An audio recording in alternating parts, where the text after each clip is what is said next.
যাদের দাড়ি নাই তারা ইনশাআল্লাহ দাড়ি রাখবে, এরকম অনেকবার বলেছে নাকি বলে নাই? পরে রাখবে, আর একটু বয়সের পরে। ছি ছি ছি ছি ছি ছি ছি ছি ছি। এমন হাজার মা বাবা পাওয়া যায়, ছেলেটা দাড়ি রেখেছে, এসএসসিতে পড়ে, বললো যে এখন রাখিস না, কলেজে উঠলে রাখিস।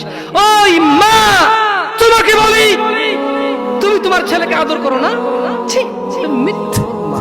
আরে তোমার মতো মারা মাইশাকে হত্যা করে ফেলেছে পরকিয়া করতে গিয়ে। তোমার চাইতে মাইশার মা অনেক ভালো ছিল, মেয়েকে হত্যা করেছে, অন্তত ইসলামে তো বাধা দেয়নি।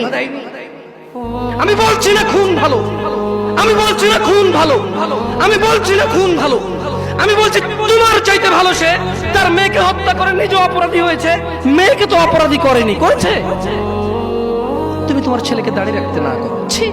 ঠিক আছে, তোমার ছেলে কলেজে যাবে না, এখানে মহিলারা ওয়াজ শোনে, এই কাগজ কি কেউ পৌঁছাতে পারবে? মহিলা লিখে দেবে তার ছেলে কতদিন বাঁচবে, লিখে দিবে তার ছেলে কলেজ পর্যন্ত বাঁচবে, তারপর দাঁড়িয়ে রাখবে, সে লিখে দেবে।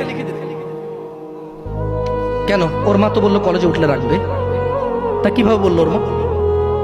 আপনি বলছেন যে কলেজ পর্যন্ত বাঁচবে, কিনা লিখে দিতে পারবে না, তাহলে ওর মা কিভাবে বলে কলেজে উঠলে রাখবে?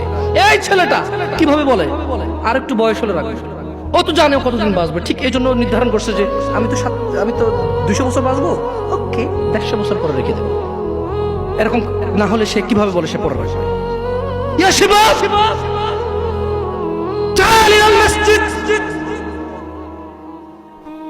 تعال إلى الله جل وعلا। তাকে যখন বলা হয় মসজিদে এসে, সে বলে পরে। লিখে দে কবে কতদিন বাঁচবি রে তুই, লেখ। এই ছেলে লেখ। হাসতেছেন, হাসতেছেন। ইন্না লিল্লাহি। সে বলে পরে। তার এই কথাটা মিনিং করে সে জানে সে কতদিন বাঁচবে, তাই সে পরে এক সময় করে এসে দিবে। ইন্না লিল্লাহি ওয়া ইন্না ইলাইহি রাজিউন। কত বড় মারাত্মক কথা। হায়াতের মালিক কে? গায়েবের মালিক কে? সে কিভাবে বলে সে পরে আসবে? সে মাগরিব পড়বে না, ইশা পড়বে না, ফজর পড়বে না, সে মাগরিবে বলে কালকে ফজর থেকে পড়বো, সে রাতের গ্যারান্টি দিচ্ছে সে বাঁচবে। লিখে দে তুই রাত বাঁচবি।